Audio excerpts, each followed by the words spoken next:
Яшчэ раз прывітанне ўсім слухачам Еўрарадыё, прывітанне таксама тым, хто глядзіць наш жывы эфір праз сацыяльныя сеткі, Facebook, ВКонтакте, Одноклассники і праз наш канал на YouTube. Літаральна толькі што скончылася стартапніца, праграма пра прадпрымальнікаў. Зараз у нас больш гуманітарныя тэмы. Мягкая беларусізацыя ці русіфікацыя. Што адбываецца у Беларусі? Я думаю, што ўсе заўважылі, што апошнім часам беларускага вакол нас стала больш. Бізнесы не баяцца рэкламавацца по-беларуску, людзі больш размаўляюць по-беларуску, я б гэта канстатаваў, і без праблем працуюць курсы беларускай мовы, крамы, дзе можна набыць розную сімволіку, гістарычную сімволіку, да, бел-чырвона-белую, там, і герб пагоня. З іншага боку, Александр Лукашенко падчас вялікай размовы кажа, што беларускамоўны універсітэт Беларусі не патрэбны, а футбольныя фанаты, напрыклад, па-ранейшаму рызыкуюць, калі бяруць на беларускія стадыёны з сабой бела-чырвона-белыя сцягі. Так што ж адбываецца? Гэта мягкая беларусізацыя ці гэта жорсткая русіфікацыя? Нашы сённяшнія госці антаганісты. Гэта Ігор Случак, заснавальнік грамадзянскай ініцыятывы «Умовы для мовы». Прывітанне, Ігор. Прывітанне. І другі наш госць гэта Вадзім Мажэйка, аналітык Беларускага інстытута стратэгічных даследаванняў. Прывітанне, Вадзім. Прывітанне. Учора у нас адбылася дыскусія на гэтую тэму. Дыскусія не прынесла. Ніхто з ні Ігор, ні Вадзім не прызналі сябе паразу, не прызналі. Вось сёння можна было б падзяліцца вынікамі гэтай высновы і ўвогуле прадставіць пазіцыі. Учора мы Ігору далі першаму казаць.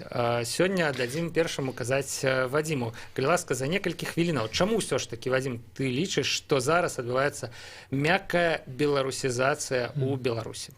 Ну, я думаю, мы сёння яшчэ раз всім прывітанне. Мы не будзем гуляць у тое, што мы з Ігорам друг друга бачым упершыню, а не другі раз за апошні дзень, таму будзем, в прынцыпе, працягваць нашу дыскусію.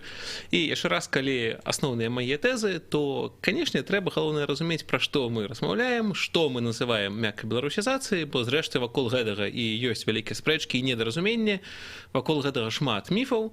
І калі казаць вось не пра міфалагічныя згадкі, бо міфалагічна нехта кажа, што беларусізацыя, вось як можам прачытаць у нейкіх прарасійскіх пабліках, тэлеграм-каналах, што ўсё ўлада з дапамогай брытанскіх агентаў на тут захоплівае ўсё і ўсіх прымушае размаўляць па-беларуску.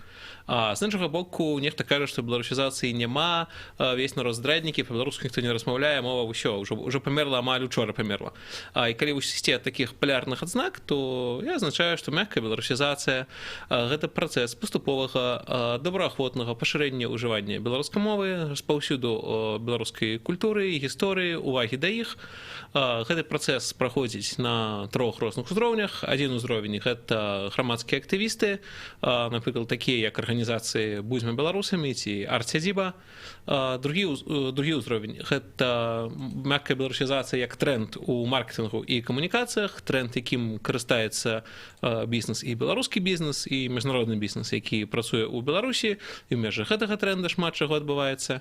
І, зрэшты, трэцяе – гэта мяккая беларусізацыя як дзяржаўная палітыка ў сферы культуры, заснаваная на канцэпце мяккай сілы, і якая выкарыстоўваецца, у тым ліку, асабліва ў сферах культурнай дыпламатыі і інфармацыйнай бяспекі. І вось гэты трэці дзяржаўны кампанент, ён ёсць самым слабым, ён храналагічна ёсць апошнім, то бок дзяржава тут была і ёсць на трэціх ролях, і, безумоўна, калі вось мы кажам пра беларусізацыю, не значыць, што няма іншага нічога. Але гэты тренд з'явіўся, недзе ён сильнейшы, недзе слабейшы, і, зрэшты, мы не толькі назіраем, але і ў ім непасрэдна удзельнічаем, і я, і Ігор, і нашы гледачы, зрэшты, і Еўрарадыё, як радыё, якое прасоўвае беларускую мову. Стараемся.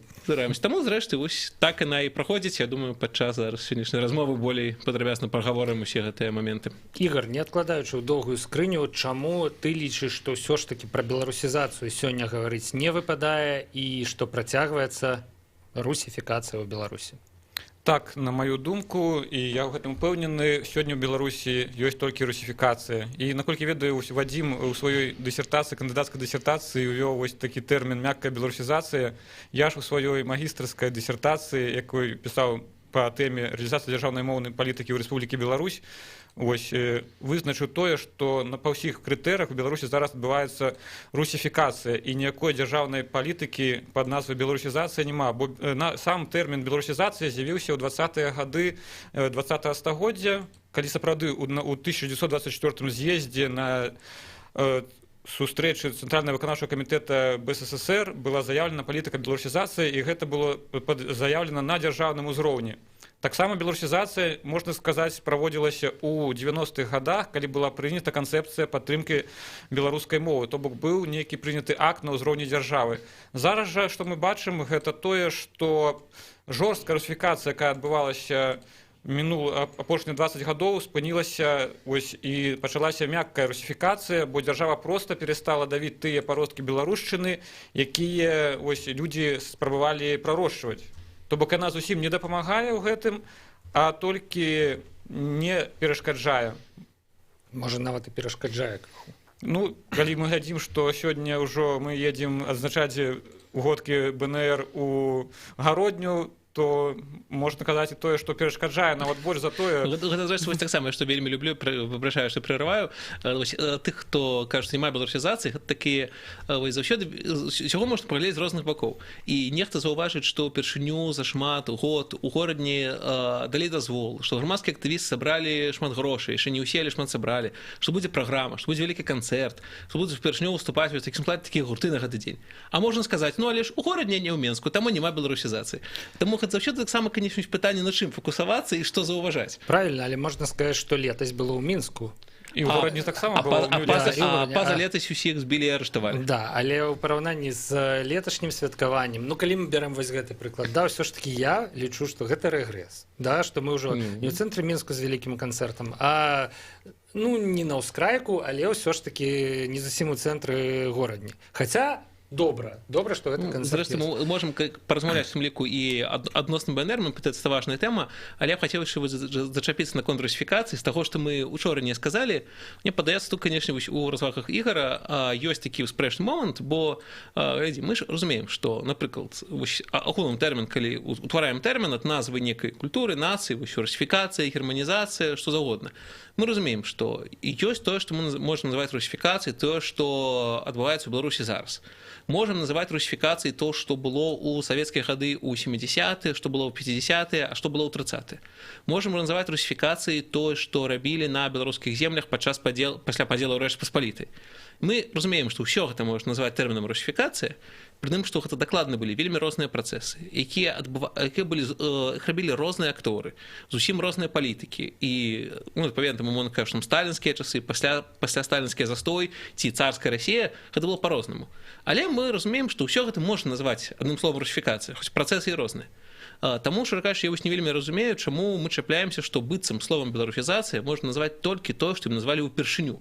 Тэрміны мяняюцца, гэта нармальны у навукі, калі аднойчы была беларусізацыя 20-х. Так было тое. А потым была пэўная працэс беларусізацыі напрыканцы 80-х, на пачатку 90-х. А ёсць працэс беларусізацыі зараз. І яны ўсе вельмі розныя, але яны ўсе ёсць нешта паміж імі агульнае. І гэта тое, што агульнае, это і ёсць беларусізацыя. І таму гэтае слова цалкам нармальна прымяняць да розных працэсаў. Тэрмін не памірае і не прырастае да адной палітыкі на ўсё жыццё.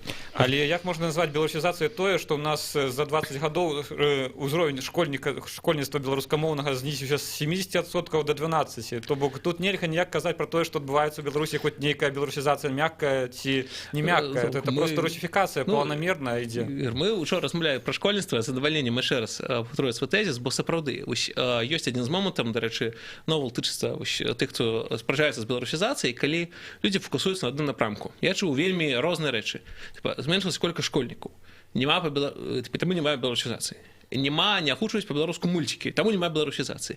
І шмат чаго. Калі чалавек канцэнтруецца на нейкім адным моманце і кажа, глядзіце, калі гэтага няма, ці там у раёне X няма тагосьці, як можна тады казаць. Таму, па-перше, не трэба канцэнтравацца толькі на адным. Калі у нечым дрэнна, не значыць, што ў іншых месцах нічога не адбываецца. Гэта першае. І другое, што тычыцца адукацыі, я казаў ты учора і шмат разоў да гэтага раней, трэба разумець, што сённяшнія працэсы адбываюцца ў адукацыі, у статыстыцы, на чым гэта грунтуецца? На тым, што у Беларусі адбываецца цалкам гістарычны натуральны працэс урбанізацыі, сыходзіць насельніцтва з вёсак, вёскі паміраюць, у вёсках зачыняюцца крамы, бальніцы, школы. Пераважная большасць школаў з беларускай мовы навучання, якая, дарэчы, так статыстыка фіксавала. І асобнае пытанне гэта былі, наколькі это былі беларускамоўныя школы, а наколькі трасяначныя, але факт у тым, што знікаюць школы ў вёсках, зачыняюцца беларускамоўныя, а адчыняюцца школы дзе? Недзе ў гарадах, у Каменнай Горкі, і ў гарадах школы, як былі рускамоўныя, такія збольшага і адчыняюцца. І, безумоўна, не ёсць добрым, то, што школы так адчыняюцца рускамоўныя ў гарадах, і не ёсць добрым, што не хапае школаў беларускамоўных у гарадах. Это вялікая праблема, это рэальная праблема. Але вось гэты статыстычны факт, і ён фіксуе адну простую рэч: зачыненне школаў у вёсках. І той факт, што будзе зніжацца вось гэты плынь, нават калі пачнуць адкрываць школы беларускамоўныя ў гарадах, вось гэты вялікі момант урбанізацыі, ён будзе надалей уплываць, таму нават што б не рабілі, гэта проста будзе рэчаіснасцю, зачыненне вясковых школаў. Не, ну чаму? Я так думаю, чакайце, што калі замест адной беларускамоўнай школы ў вёсцы будзе адкрывацца адна беларускамоўная школа ў горадзе, статыстыка ў выніку будзе проста нулевая. А зараз статыстыка адмоўная. Таму што традыцыйна у школах беларускамоўныя школы ў гарадах не адкрываюцца, правильно? І гэта праблема. Але праблема не ў тым, што нехта зачыняе беларускамоўныя. Але што ёсць розныя справы. Адна справа, как мы кажам, зачыняюць беларускамоўныя школы, адкрываюць расійскамоўныя. Прыходзіць ему, кажа, нейкі царскі чыноўнік, вось беларускамоўную побач спаліў, а побач адчыніў рускамоўную. І гэта адна рэч. А зусім іншая рэч, калі проста адукацыя вясковая статыстычна лишылася беларускамоўнай пераважна, а гарадская рускамоўнай, і так яно адбываецца. Таму пытанне не ў тым, што змяншаецца колькасць беларускамоўных. Не, гэта змяншаецца колькасць на вёсках. Іншая праблема, што ў гарадах не адчыняюцца беларускамоўныя школы. Вось гэта сапраўды вялікая праблема, і іх трэба пытанне не ў тым новае так адчыняць. Я думаю, што ў старых раёнах, там у цэнтральным раёне Менска, можа, меней будуюць дамоў, а новых там меней адчыняецца школ, але гэта не значыць, што там не патрэбны беларускамоўныя. Але яны там не адчыняюцца. І гэта, безумоўна, вялікая праблема. І гэта русіфікацыя, это проста русіфікацыя. Калі толькі 3% законаў Беларусі прымаецца на беларускай мове, то нельга казаць, што тут някакая беларусізацыя ідзе. Нічога не адбываецца абсалютна. Каб казаць русіфікацыя, быў нейкі адзін стан, а потым мы яго расіфікавалі. Калі мы кажам, што адбываецца русіфікацыя, у мяне адразу пытанне, з чым мы параўноўваем. А што, быў момант, калі мы кажам не пра беларусізацыю 20-х гадоў, а пра апошні рэальна дзесяцігоддзі. Што было, калі зараз у Менску было шмат беларускамоўных школ, і іх пераводзіць на рускую мову? Не, калі мы кажам, так мы кажам тое, што як была русіфікацыя, так она працягваецца. І зараз она працягваецца. Калі школа была рускамоўная апошні 70 год, она была апошні рускамоўная 70-80 год. І то, што она сёння русіфікуецца. Так она і была заўсёды па-расійску. Яна не была заўсёды па-расійску, калі 70% школьнікаў ў 90-х гадах вучыліся ў беларускамоўных класах, а зараз іх каля 12. У Менску ці ў Беларусі? Па ўсёй Беларусі, разумееце? Які засотак з іх быў вясковы? Які у нас асотак быў вясковы? У нас іх было 70% прыкладна урбаністычнага насельніцтва, так яно і засталося. Што тычыцца школаў, я вельмі раю звярнуцца да даследавання Андрэя Расінскага на месяц, якое якраз тычыцца тых зменаў, які адбываліся ў беларускамоўнай адукацыі, но якраз вельмі добра фіксуе вось гэты ўзаемазалежнасць паміж зачыненнем вясковых школ і змяншэннем беларускай мовы. І той факт, што беларускай мовы ў сярэдняй адукацыі вельмі мала, гэта вялікая праблема, і гэтым трэба нешта рабіць, гэта вялікае пытанне у тым ліку і да грамадскіх актывістаў, але каб за гэтым сапраўды змагаліся. Але пытанне, што не будзем глебіць на эту статыстыку велічэзную і з яе рабіць высновы іншым.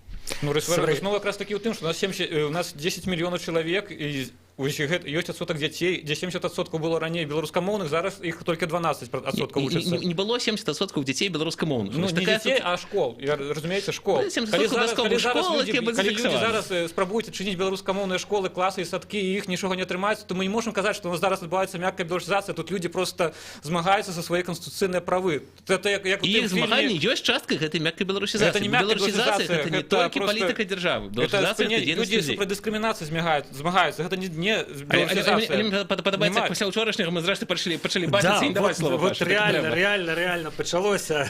Я чакаю нечага. Але зараз на самым цікавым месцы. Вот реально, такая вот... А цяпер рэклама. Ну, не рэклама, а выпуск навінаў і кароткая музычная паўза. Гэта у нас закладзена ў раскладзе, і я нічога не магу з гэтым зрабіць, але сябры, дыскусія працягнецца ўжо не праз 4, а нават праз 3 хвіліны. Не пераключайцеся, заставайцеся на Еўрарадыё.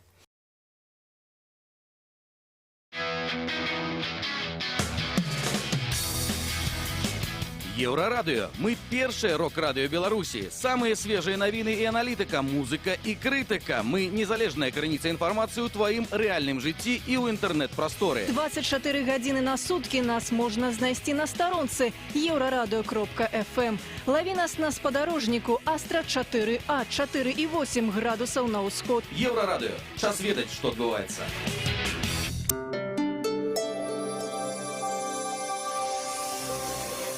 Еўрарадыё. Навіны – наша справа.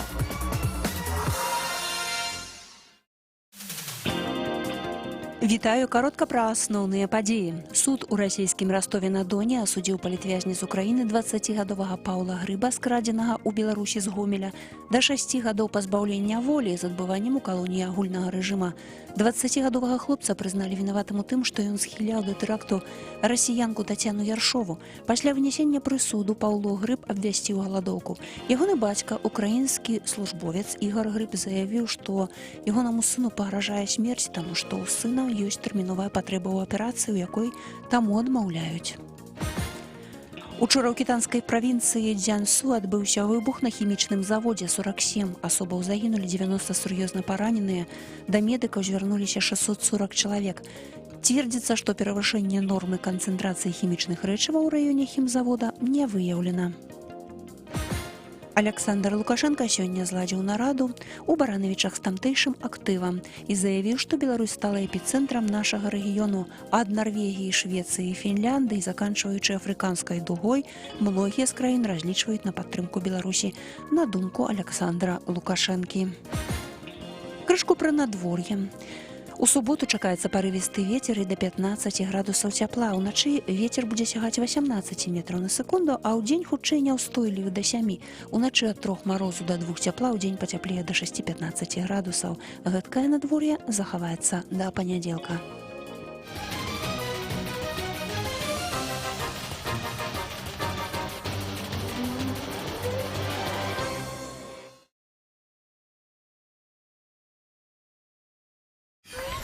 Еўрарадыё.фм. Вяртаемся ў студыю Еўрарадыё, дзе на самым цікавым месцы, ну, хаця не, самае цікавае месца было ўсё ж такі, хто-небудзь кого-небудзь маёй кавай абліў там. Самае цікавае будзе на першым. Вось, перарвалася, тым не менш, дыскусія наконт таго, што ж сёння адбываецца ў Беларусі. Мягкая беларусізацыя ці русіфікацыя. Пессимист, я бы сказал так, Игорь Случак, у левым тут нема нават кутка рынга, потому что у нас круглый стол. Да, тым не менш, по левую руку от меня Игорь Случак сцвярджае, што ніякай беларусізацыі, ні мягкай, ні жорсткай у нас зараз не адбываецца, а ёсць русіфікацыя.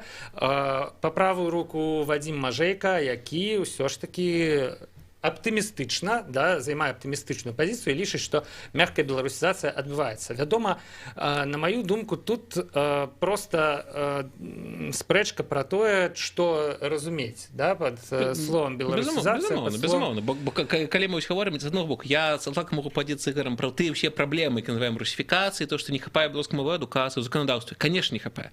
А Ігор цалкам не спражаецца са мной, што, конечно, ёсць ініцыятывы грамадства, ёсць ініцыятывы бізнеса, просто не згоды называць гэта мяккай беларусізацыяй. А я спрабую давесці, што ўсё ж таки пакуль русіфікацыя грамадства адбываецца больш хутка, чым беларусізацыя, мы ўсё ж таки мусім казаць пра русіфікацыю, а не пра беларусізацыю. Але пытанне ў тым, па-першае, ці сапраўды зараз русіфікацыя адбываецца больш хутка, чым беларусізацыя. Гэта мы можам даведацца толькі, я не ведаю, нейкімі сацыялагічнымі пытаннямі. Ну, напрыклад, будзе ўсеагульнае пытанне, зможам параўнаць за апошні 10 год, як змянілася колькасць людзей, якія ўжываюць беларускую мову. Вельмі цікава. Гаворка ідзе пра перапіс, які адбудзецца ў кастрычніку. Дарэчы, мне здаецца, што гэта сапраўды вялікая праблема. Апошнія рэлевантныя статыстычныя звесткі наконт таго, колькі у нас беларускамоўных сем'яў, колькі людзей лічаць беларускую мову роднай, 10 гадоў таму былі сабраныя падчас папярэдняга перапісу, і меркаваць пра гэта, наколькі я разумею, мы не можам. Ведаеце, што яшчэ? Вот мы кажам пра русіфікацыю з аднаго боку, да, а з іншага боку у нас ёсць, напрыклад, Польшча, а з іншага боку ёсць Украіна, а з іншага боку ёсць Літва. Як на вашу думку, сябры, ці не актуальныя для нас таксама і іншыя вот фікацыі, да, скажем так, паланізацыя, да, Беларусі, украінізацыя, да, можа яны просто менш заўважныя на фоне русіфікацыі якая адбываецца. Як на твою думку, Вадзім? Ігор, калі Ігор... Можна, бо я кажу, не вельмі пакуль разумею, про якую, кажется, мы по некую не веду, ці то навязанасць, нехто робіць. Мне падаецца, просто усе гэтыя працэсы, яны зараз, ну, безумоўна, там, умоўна кажучы, пасля 2014 года узроснікі інтарэс да Украіны, там, тыя ж існуюць курсы украінскай мовы, але, ну, мне здаецца, это ўсё настолькі непараўнальна з усім іншым, што, і зрэшты, няма ў беларускам грамадстве і ніколі не было ідэяў, што мы, не ведаю, там, украінцы са знакам якасці, ці літоўцы без знака якасці. Дзякуй Богу. Такога і не было. Хаця наконт літоўцаў, вот я не погоджуся с тобой. Весь час доводится от разных абсолютно маргиналов чуть идей наконт того, что как раз-таки белорусы есть литовцы, а вот литовцы это немаведома хто. Я маю на увазе, что, например, у дачыненні да Еўрарадыё весь час доводится чуць. Вы польская станция с базой в Варшаве, тому вы отстаиваете у белорусы польские интересы. Вот и есть таким чином и формулюется, ну, полонизация, да, у Беларуси. Я ее не зауважаю, але магчыма зауважаете вы и лічыце якой-нибудь проблемой у пэўнай ступені. Ну, на сегодняшний час, конечно, русификация – это наша основная проблема, бо у нас і руская мова на дзяржаўным узроўні замацавана, і вось дзяржаўная моўная палітыка звязана з тым, што руская мова у нас першая ў дзяржаве і асноўная як на дзяржаўным узроўні, так і на іншых узроўнях, але, канешне, ёсць і іншыя праблемы, яны проста больш не такія заўважныя. Не такія актуальныя. Той жа Гарадзеншчыне, вось, напрыклад, я не ведаю, некаторыя раёны Гарадзеншчыны пішуць, што там ці не па 80% людзей запісваюцца палякамі, але адкуль настолькі палякаў? Настолькі палякаў ніколі не было і не ёсць і не будзе, але гэта праблема.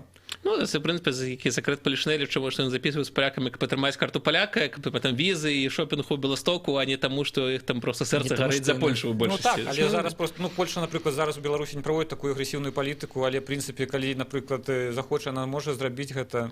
Польща не проводить агресивну політику, але білоруси Гарадзеншчыны ўсё роўна з нейкіх, да, эканамічных мэтаў записываюцца полякамі. Не, насамрэч, ну, это, конечно, может быть, сам быть доброй темой, например, для даследавання паглядзець, бо, ну, шмат хто сприймає ті то несур'ёзна, як цими з картами поляка, я думаю, що тільки для шопінгу.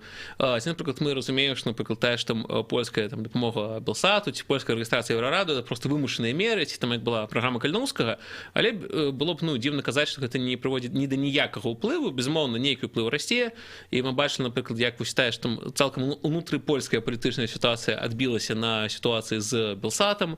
Я поки такого не бачив на Єврораду, я сподіваюся, ніколи не побачив. Але, безумовно, некаторы вось такі ўплыў, канешне, ёсць, але мне падаецца адносна тэмы, вы так крыху змянілі тэму, бо да, беларусізацыя ці русіфікацыя это не надта датычна. Ну, у палітыку я не лезу, спрабую, прынамсі, не лезці ў тое, што адбываецца ў Польшчы. Это, зрэшты, мудрая пазіцыя для рэдактара. Да, мы займаемся журналістыкай. Давайте вернемся, добра, да пытання беларусізацыі і русіфікацыі. Мне больш за ўсё цікава ацаніць зараз тое, што робіць апошнім часам беларуская дзяржава. Да? Таму што абодва нашыя госці, абодва нашыя спікеры прызнаюць, што беларусізацыя гэта функцыя ці адмаўленне беларусізацыі, гэта таксама, ну, функцыя беларускай дзяржавы. Просто Вадзім лічыць, яшчэ заносіць у актыў беларусізацыі грамадскіх актывістаў, бізнес, карацей тых людзей, якія просто пашыраюць колькасць беларускага вакол сябе. Ігор лічыць, што ўсё ж такі, калі мы кажам пра беларусізацыю, мы мусім казаць менавіта пра дзяржаўную палітыку і высілкі дзяржавы ў гэтым накірунку. Ці, калі мы кажам пра русіфікацыю, пра актыўнасць дзяржавы ў накірунку русіфікацыі. Вадзім, як прыхільнік мяккай беларусізацыі, ці можаш ты прывесці некалькі прыкладаў, з якіх бы вынікала, ну, тэндэнцыя якая-небудзь, да, што вот беларуская дзяржава ўсё ж такі робіць нешта на карысць беларускай мовы апошнім часам. Мы зараз пойдзем і з прыкладамі, і з рознымі, але трэба змець для пачатку дзве рэчы. Па-першае, беларуская дзяржава знаходзіцца шмат у чым у палоне мінулай палітыкі, у палоне асабістых перакананняў кіраўніка дзяржавы, і зразумела, што той, хто прыйшоў на пазіцыі таго, што мы не такія, як ты, нацыяналісты з БНФ, а мы вось іншыя, мы заўсёды такое добрае савецкае, і хто асабіста шмат у чым чым такой пазіцыі прытрымліваецца. Канешне, было б дзіўна, калі б ён за одну секунду просто змяніў сваё стаўленне і сваю палітыку. І так гэта не можа адбывацца.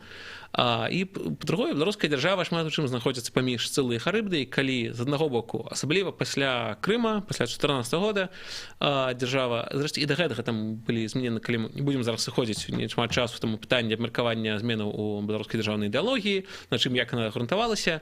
Згадаю раю пачаць даследаванне яшчэ аднаго майго калегі, акадэмічнага дырэктара БІС Петра Рудкоўскага, ад хворага да здаровага нацыяналізму, яно называецца, касваюць асочвае да змены, у тым ліку, у ідэалогіі. Але асабліва пасля Крыма дзяржава разумее, што з аднаго боку трэба пашыраць колькасць беларускай мовы, культуры такіх і даваць дадатковае паветра такім ініцыятывам, каб не паўтарыць лёс Крыма, Донбаса.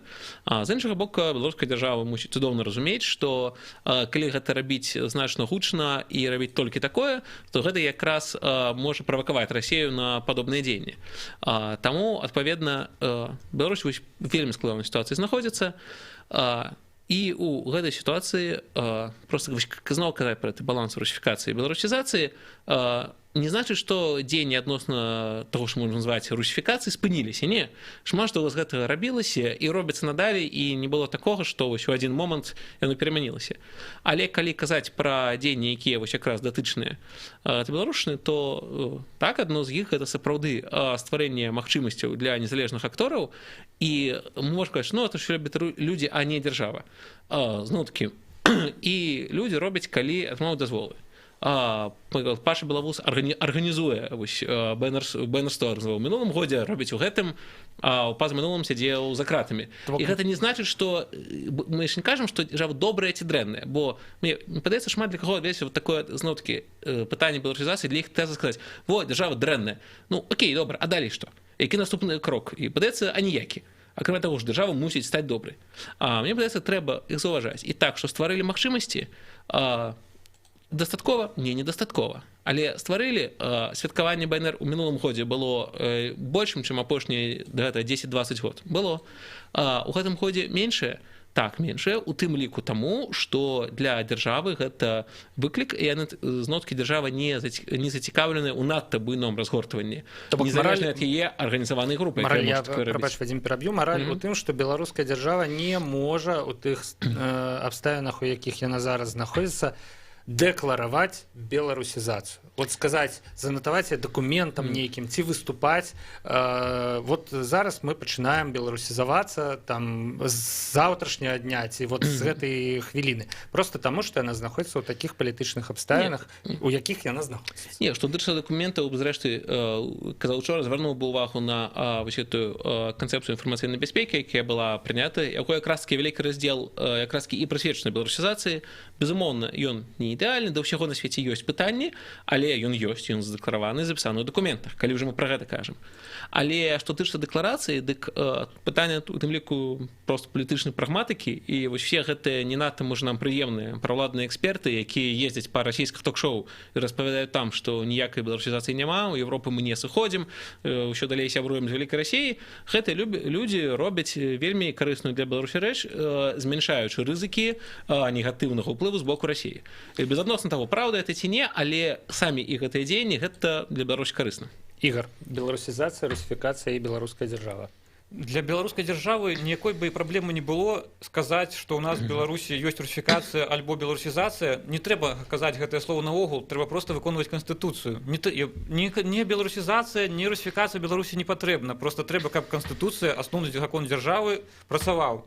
І Расія бы нічога не сказала, бо калі ў Беларусі две дзяржаўныя мовы, то трэба прывесці заканадаўства ў адпаведнасці з двумя дзяржаўнымі, што две дзяржаўныя мовы роўныя, што закон дазваляе людзям і мець адукацыю на двух дзяржаўных мовах, і заканадаўства на двух дзяржаўных мовах.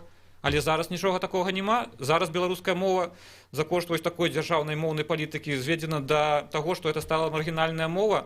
І мы будзем казаць, што беларуская дзяржава дазваляе, дае магчымасць людзям праяўляць сваю беларускасць. То бок, калі цябе ўвесь час білі малатком па галаве, не давалі беларускую мову выкарыстоўваць, імпрэзы праводзіць, а зараз цябе перасталі біць малатком па галаве, то трэба гэта як дасягненне лічыць.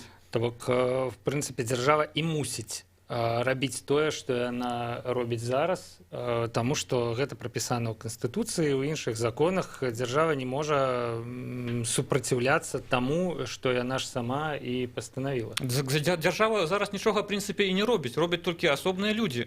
Захацелі адкрыць краму, адчыняюць беларускамоўную краму, захацелі скласці каталог беларускамоўных бізнесаў свае і адчынілі гэты каталог. Не для таго, што гэта дзяржава, нейкі запыт дзяржавы. Людзі проста самі хочуць забараняць свае правы. Людзі ідуць, і вось як тым фільме, які Оскар атрымаў, зялёныя кнігі, ідуць і проста прапануюць, паказваюць, што яны беларускамоўныя і просяць спыніць дыскрымінацыю сваім прыкладам. А дзяржава тут нічога не робіць. Абсолютно, што людзі ідуць, але мы ж разумеем, якія людзі стваралі гэты раздзел у канцэпцыі інфармацыйнай бяспекі. Яго стварыла дзяржава. Калі людзі дамагаюцца, людзі, напрыклад, шмат год дамагаліся, каб на чыгуначным вакзале былі надпісы па-беларуску, каб мы былі ў аэрапорце. То, што не было, зараз узялі і надпіс на вакзале ці змянілі, напісалі чыгуначны вакзал сапраўды. Гэта зрабіла дзяржава. Так, таму што людзі шмат года датыкаліся. Але мы разумеем, што там ты ці актывісты БНФ, яны б такога хацелі і 5 і 10 год таму. Але дзяржава гэта зараз зрабіла. І ўсе тыя ініцыятывы, якія бо часам нам падаюцца незаўважальныя, сапраўды я цалкам падзяляю такую чыста, можа, маральную матывацыю, што дзяржава і так мусіць гэта рабіць. Але мусіць у сэнсе маральнае перакананне. Але гэта, можа, там тваё, ці маё, ці не наша перакананне, але не дзяржаўнае. І калі ў дзяржавы з'яўляецца згода, што часткова яна сапраўды мусіць гэта рабіць, гэта добра. І гэта варта адзначаць. Бо зараз размова пра беларусізацыю, гэта ж не размовы пра этычную адзнаку дзяржавы. Гэта размовы пра аналіз рэальных працэсаў, якія ідуць ці не ідуць, ці з якой хуткасцю ідуць у Беларусі. І гэта, зрэшты, тое, чым мне цікава займацца. І мне здаецца, іх таксама варта фіксаваць, бо калі мы такога не фіксуем, пэўных рэчаў, ну, гэта ж дробязь. Але калі ты дробязі назапашваюцца, гэта бачнае тое, як гэта, зрэшты, значыць і для грамадства, і для дзяржавы, і, зрэшты, для бізнеса, які бачыць, што адбываецца. І мы разумеем, што весь той бізнес, які на гэта рэагуе, бізнес таксама бачыць свой профіт і рэагуе і на тое, што цікава людзям, і рэагуе на то, што чаму не супраць дзяржава і што будзе збольшага ёй пазітыўна адзначана. Але гэта таксама не вырашае праблему. Вось гэта фасадная беларусізацыя не спыняе русіфікацыю. Літаральна вось ты кажаш пра тое, што канцэпцыя нацыянальнай бяспекі была інфармацыйнай бяспекі. Але вось літаральна на днях атрымаў ліст з Міністэрства антыманапольнага рэгулявання і гандлю, дзе нам маю прапанову зрабіць беларускую і рускую мову роўнымі, каб інфармацыя на этыкетках была і на беларускай, і на рускай моўнай на мове былі вось напісаны, яны адказалі адмовай, абсалютнай адмовай і матывуючы гэта эканамічнымі чыннікамі. Але ў нашым сённяшнім беларускім заканадаўстве напісана, што інфармацыя павінна быць на рускай або рускай і беларускай мовах. То бок у нас уже в Беларусі просто по-беларуску уже пісаць нельга, і дзяржава гэта не спыняе. Игорь, я б таксама хацеў, каб надпіс была на двух мовах. Але чаму я вырашыў, што пачаць мусіць з этыкетак, а не з надпісу новага вакзала. Але дзяржава зусім ні ў чым не ідзе на сустрач. Усё не пачынаецца з усяго. Вось пачалі не з этыкетак. Трэба хоць з чагосьці пачынаць, але пачынанне нікога не адбываецца. А калі адказалі пазітыўна на надпісы на этыкетках і не змянілі шыльд на вакзале, можна было б сказаць, ну бачыце, этыкеткі дазволілі, а шыльду на вакзале не. Вось русіфікацыя. Заўсёды улічваючы той бясконцу памер русіфікацыі, якая была да гэтага, заўсёды шмат году будзе заставацца, дзе можна сказаць, а вось тут няма. І мы ж не кажам пра тое, што існуе толькі беларусізацыя і болей нічога. Мы кажам, што то, што было русіфікацыя раней, яно нікуды не знікла і не знікне чароўным разам. Яно будзе адбывацца, і пытанне, які ствараецца гэтаму супрацьвага у баку беларусізацыі. І гэта супрацьвага ствараецца. І, зрэшты, калі можам гэтага не заўважаць, а, напрыклад, усе тыя людзі, якія супраць беларусізацыі, якія шыра топяць за русіфікацыю, іх вельмі раздражняе, яны вельмі заўважаюць. І то, што на чыгуначным вакзале з'явіўся гэты надпіс, і то, як цягнікі па-беларуску аб'яўляюць, і то, як беларуская лацінка выкарыстоўваецца ў метро, і усе гэтыя дробязі, часам трэба, ведаеш, сачыць за ворагамі, тады бачыш, наколькі для іх тое, што нам падаецца дробязямі, наколькі гэта не дробязь для тых, хто супраць беларусізацыі. Іх можна зразумець, яны проста не хочуць здаваць свае пазіцыі абсалютна, і гэта правільна. Конечно, і вось такі але просто вось гэта трэба бачыць, як яны адчуваюць, як іх пазіцыі здаюцца, і як яны бачаць, як іх вось гэта русіфікатарскія, калі раней ім было так вельмі комфортна в Беларусі, а як зараз яны з кожным днём бачаць, дзе недзе там спыняецца. Але дзяржава таксама кожным днём здае свае пазіцыі. Сябры, людзі браюцца Бабічам, што ён пакутаў свае правы. Толькі ўзляцела пра Бабіча, давайте паговорым у трэцяй часткі нашай размовы. Я яго таксама хацеў зараз згадаць. Давайте зробім хвілінак на 10, да? Але зараз нам ізноў час перарвацца на кароткую музычную паузу і на выпуск навінаў. Мы размаўляем пра беларусізацыю і русіфікацыю Беларусі. Не пераключайся, праз 3 хвіліны сустрэнемся зноў. Еўрарадыё. Гэта толькі актуальная інфармацыя, аналітыка, музыка і крытыка. Мы незалежная крыніца інфармацыі ў тваім рэальным жыцці. Мы першае рок-радыё Беларусі. Мы 24 гадзіны ў інтэрнэце і на спадарожніках. Еўрарадыё. Час ведаць, што адбываецца.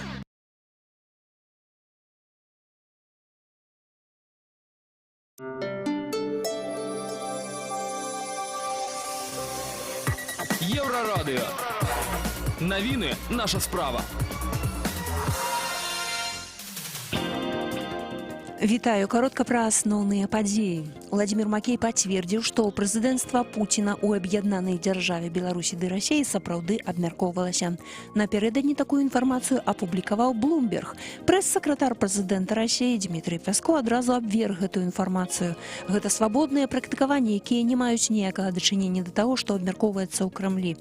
Аднак Макей пацвердзіў, што на двухбаковых сустрэчах працоўнай групе па дамовах аб саюзнай дзяржаве абмяркоўвалася тэма магчымага прэзідэнцтва Пуціна ў аб'яднанай дзяржаве пасля 2024 года. Праўда, мімаходзь, так кіраўнік МЗС Беларусі пракаментаваў парталу Тутбай інфармацыю Блумберга. Свет глядзіць на Беларусі, многія краіны разлічваюць на яе падтрымку. Пра гэта заявіў Александр Лукашенко, адведваючы Баранавіча і Баранавіцкі раён. Беларусь стала эпіцэнтрам рэгіёну, бо мы з вамі, сціснуўшы зубы, ўсё сцярпелі. Кажа Александр Лукашенко, на Беларусь глядзяць з надзеяй, пачынаючы з тых краін, якія знаходзяцца ў нашым рэгіёне, гэта Нарвегія, Швецыя і Фінляндыя, і заканчваючы далёкай афрыканскай дугою. У Пухавіцкім раённым судзе распачаўся працэс над Славамірам Адамовічам, паэтам, які стаў шырока вядомым у сярэдзіне 90-х, дзякуючы вершу «Убей прэзідэнта». Цяпер жа яго вінавацяць за крадзеж маёмасці з пранікненнем у жытло Мінчука Ляшчынскага. Яму пагражала да 4 гадоў зняволення, аднак пракурор просіць 2 гады хіміі. У снежні Адамовіч скраў больш за 20 рэчаў, пераважна адзення, мэблю, посуд, інструменты і прылады на 300 рублёў. Святлана Адзінец, служба інфармацыі.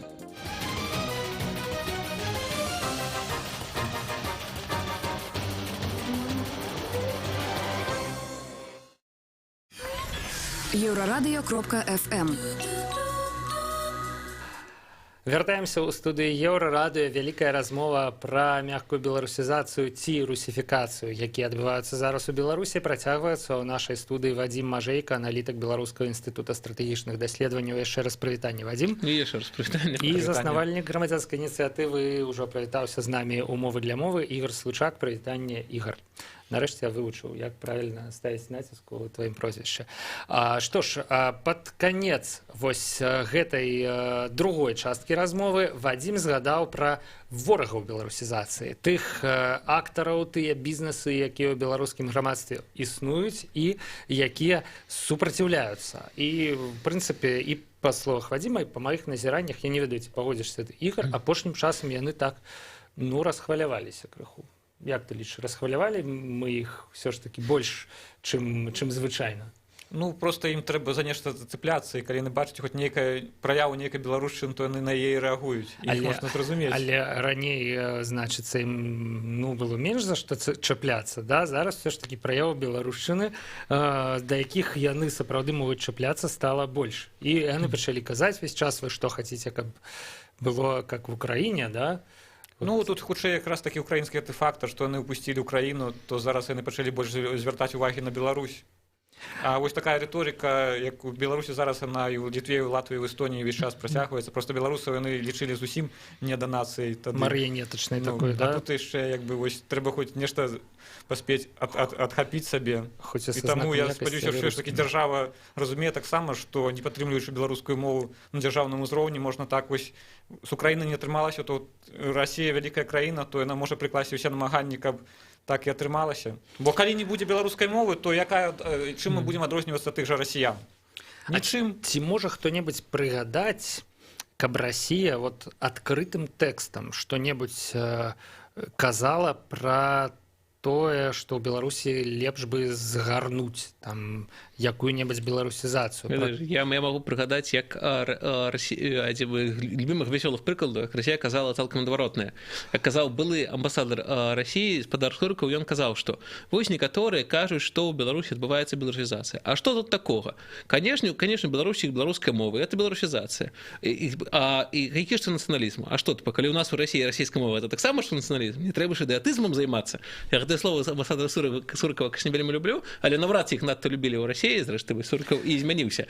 Але адносна беларусізацыі было зафіксаваныя вось гэтыя ўсе сумна вядомыя манаграфіі, якія былі ў Расійскай акадэміі навук, былі на іх сайце пра тое, што пашырэнне ўплыву беларускасці ў Беларусі, гэта ёсць пагроза, што трэба быць гатовымі да крымскага сцэнара. І потым, калі узнялася хваля абурэння, гэтыя манаграфіі сайтаў прыбралі, але, канешне, гэтыя манаграфіі это проста адлюстраванне вось такога агульнага расійскага адчування. І ведаць, ёсць такі ж жарт, што адэкватнасць расійскіх лібералаў яна скончваецца недзе вось на мяжы Беларусі і Украіны. І на гэтым бывае цяжка. Ігор, можаш ты прыгадаць, каб Расія патрабавала ці, напрыклад, падсыпаць крыху рускай мовы ў Беларусі, да? Вот, каб яе стала больш. Я маю на увазі, з'яўляецца Расія ў Беларусі актыўным актарам русіфікацыі. Ці яна проста існуе побач, і яе інфармацыйная прастора паглынае нашу сама сабой? Вядома, яна з'яўляецца фактарам русіфікацыі, але ў гэтым ўсё ж такі наша дзяржава вельмі укладае вельмі вялікія намаганні. Як той закідваюць паслу Бабічу тым, што ён паплытаў незалежную дзяржаву з расійскім нейкім рэгіёнам. Так а што, наша дзяржава якраз такі стварае такія вось варункі, што Беларусі, як і выглядае як той расійскі рэгіён.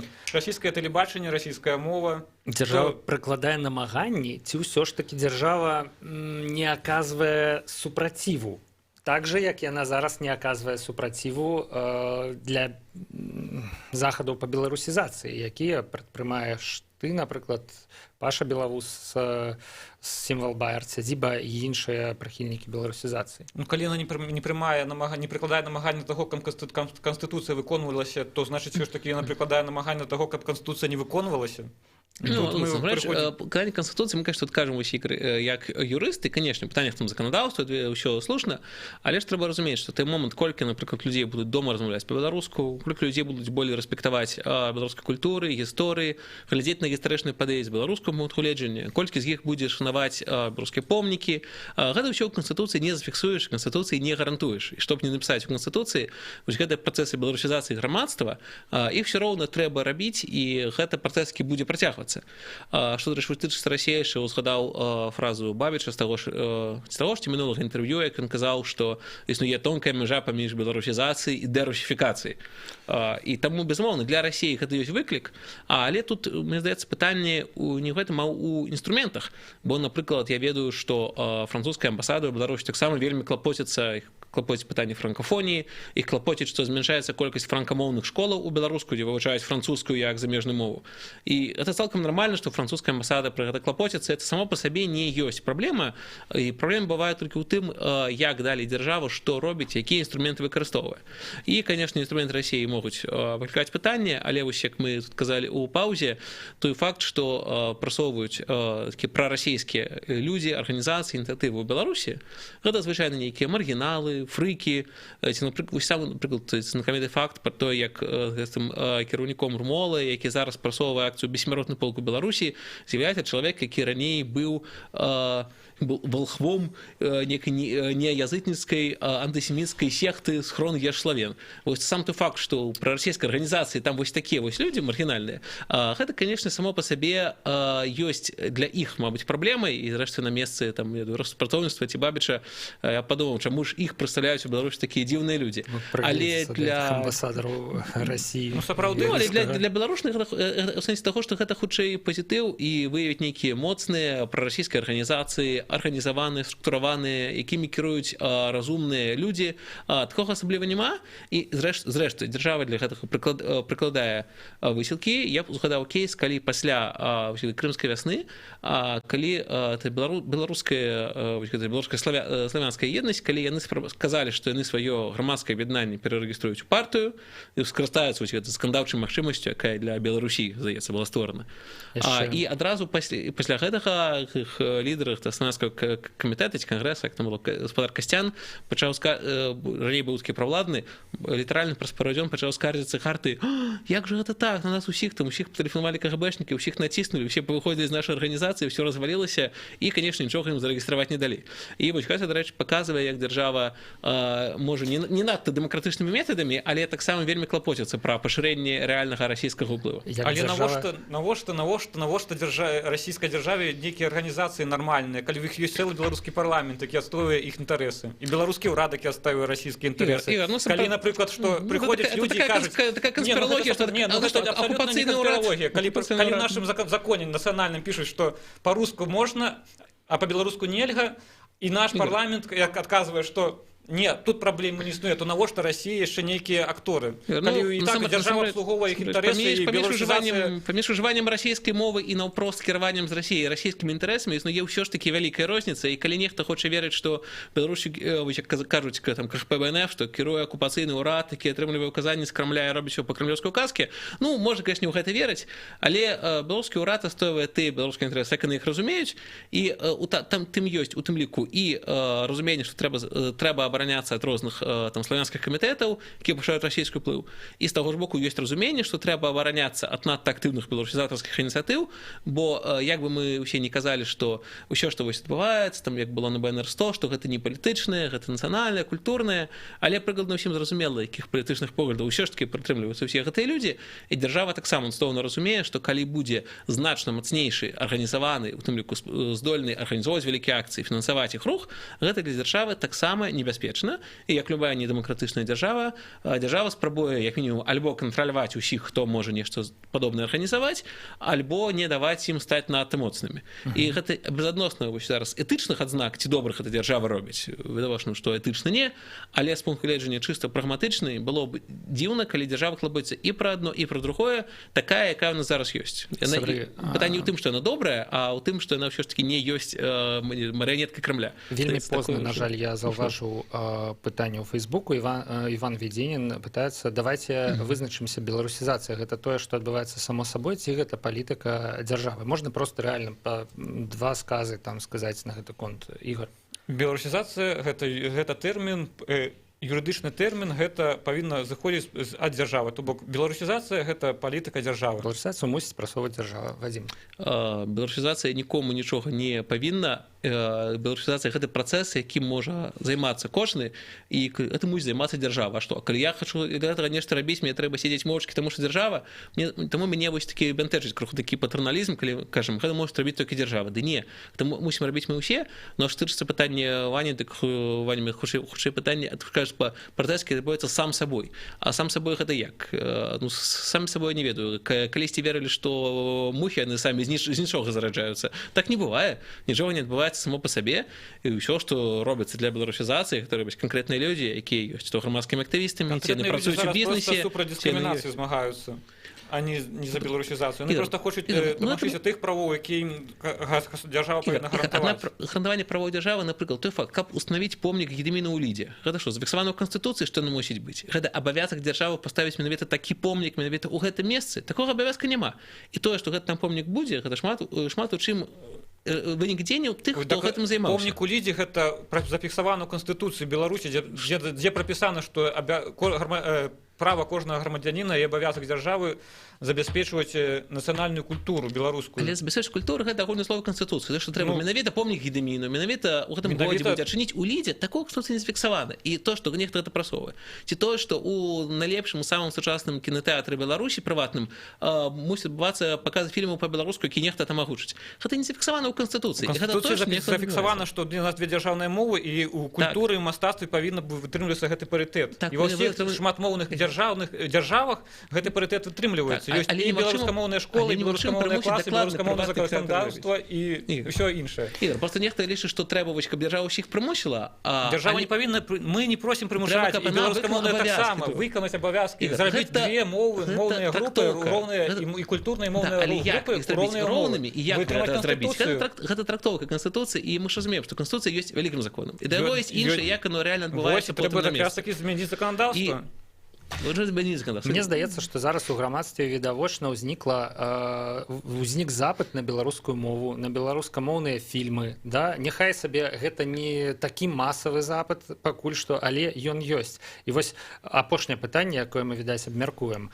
Ці ёсць, на вашу думку, зараз у людзей магчымасць не сваёй актыўнасцю рэалізоўваць гэтыя свае памкненні і гэты запыт, а нейкім чынам звярнуцца да дзяржавы, давесці, сказаць ёй: эгэй, чыноўнік, мы хочам зараз больш беларускага, вот тут. Мы хочам, напрыклад, каб быў у Мінску кінотэатр, які толькі па-беларуску. Мы хочам беларускамоўную школу, там ці беларускамоўны садок, ці беларускамоўны універсітэт, калі вяртацца да заяўленай тэмы размовы, ці нейкімі іншымі спосабамі. І калі такая магчымасць ёсць, я думаю, што это будзе на карысць беларусізацыі. Калі такой магчымасці няма, ўсё ж такі гэта будзе на карысць русификации. Не, таксама вельмі такі патэрналістычны падход, што калі нешта забяспечыць дзяржава, дык гэта ёсць, а калі не дзяржава, дык няма. Я разумею, вось мне... У нас дзяржава дамова. Мы ёй даем падаткі, а яна нам за гэта гарантуе тое ці іншае. Ідэальна, калі мы зафіксуем ту факт, што дзяржава не ідэальная, і нічога сабе, ёсць пытанне таго, як выконваецца заканадаўства ў Беларусі. Што, толькі моўнае? Ёсць і іншыя вялікія пытанні. І той факт, што дзяржава не надта добра выконвае свае абавязкі, окей, мы яго зафіксавалі. Што далей? Мы заўсёды цікавіць. Калі мы кажам, беларусізацыі няма, дзяржава дрэнная. Окей. Акрамя таго, што трэба неяк дайсці да ідэальнай дзяржавы, што мы далей зробім? І таму я можа, не такі ў сабе казалі, што я аптыміст, я б сказаў, я антыпатэрналіст. Я заўсёды сыходжу з таго, што нават калі дзяржава нешта абавязана, мусіць быць так. Але гэтага няма. Ці мы хочам, каб так было, але гэтага няма. І з аднаго боку можна дамагацца, каб гэта рабіла дзяржава, і гэтага трэба дамагацца. Гэта ёсць там і як Ігор, вось мы кажа, вось тыкаць іх палкай, казаць, выконваць заканадаўства аб мовах, адказвайце на звароты па-беларуску, карайце тых, хто іх не адказаў. І гэта адна частка працы, але гэта ніяк не адмаўляе таго, што гэта добра, што ёсць такая частка, але трэба рабіць і іншую частку, і іншая частка ў тым, каб рабілі самі грамадскія актывісты, каапераваліся людзі, выкарыстоўвалі той жа краудфандинг, звярталіся да бізнеса. І такія ініцыятывы ў чым яшчэ адных вялікі плюс. Па-першае, іх не трэба чакаць, калі за нас сыдзе дзяржава, а па-другое, гэтыя ініцыятывы, яны значна больш устойлівыя, бо калі ўж казалі пра беларусізацыю 20-х, калі каротка, то можна вярнуцца да кніг і даследчыкаў яе, і дзяржава, беларусізацыя, якая была разгорнутая з верху, з дзяржавы, яна так жа лёгка і, на жаль, як мы ведаем, вельмі трагічна была гэтай дзяржавай згорнутая. А тая беларусізацыя, якая расце збольшага знізу, яна, канешне, не можа так хутка дасягнуць такіх поспехаў, так лёгка зафіксаваных сацыялагічна, але гэтая беларусізацыя будзе значна болей устойлівая, і гэтую беларусізацыю адначасна немагчыма вось так вось зверху і зачыніць. Дзяржава, мне таму было, напрыклад, дзіўна чытаць, як вось было год таму, калі некага там, ці было 2 гады таму, калі вось пасля таго дня волі яшчэ на БНР-99 всіх затрымалі, і чамусьці шмат хто напісаў: ну ўсё, канец беларусізацыі. А гэта ніяк не канец беларусізацыі. Ніхто не змяніў, гэта не можа ніяк перашкодзіць рашэнням дзяржава, ініцыятыве кіноконг разам з Вілком рабіць вікенд. Але гэта было вельмі непрыемна. Гэта было вельмі дрэнна, але гэта не было проста да беларусізацыі. Вадим, мусім перадаць слово Ігору. Безумоўна. Беларусізацыя скончыцца, такая вось беларусізацыя скончыцца, калі скончацца беларускамоўныя людзі і наогул беларусы. І без дзяржаўнай падтрымкі яна скончыцца хутка. Бо калі не будзе беларускамоўных універсітэтаў, беларускамоўных школ, то не будзе беларускамоўных носьбітаў, і людзі вось гэтыя актыўныя, якія зараз, яны проста вымруць і нічога ўжо не будзе. Таму, канешне, варта людзям паказваць, што ім трэба вось беларуская мова. Варта пісаць чыноўнікам звароты, варта падаваць заявы ў суды па тым, што дыскрымінацыя. Але без дзяржавы вось сітуацыя ніяк не зменіцца. І ўсё скончыцца тым, што цалкам русификация пераможа.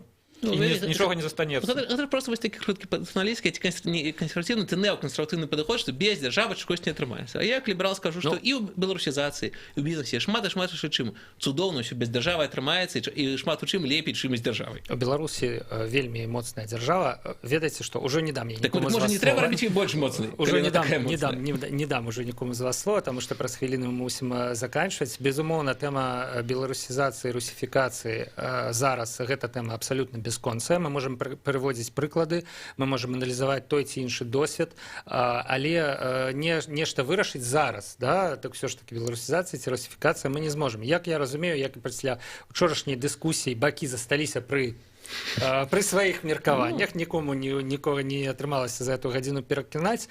У прынцыпе, было б дзіўна, да, калі б атрымалася па-іншаму. Нешта з аўдыторыі, нешта новае, можа, сябе даведаўся. Я думаю, што мы зразумелі, што беларусізацыя пакуль што ўсё ж такі гэта больш справа наша, чым дзяржавы. Вось, будзе добра, калі дзяржава да нас далучыцца, але яна па палітычных прычынах не вельмі-то можа сабе гэта дазволіць.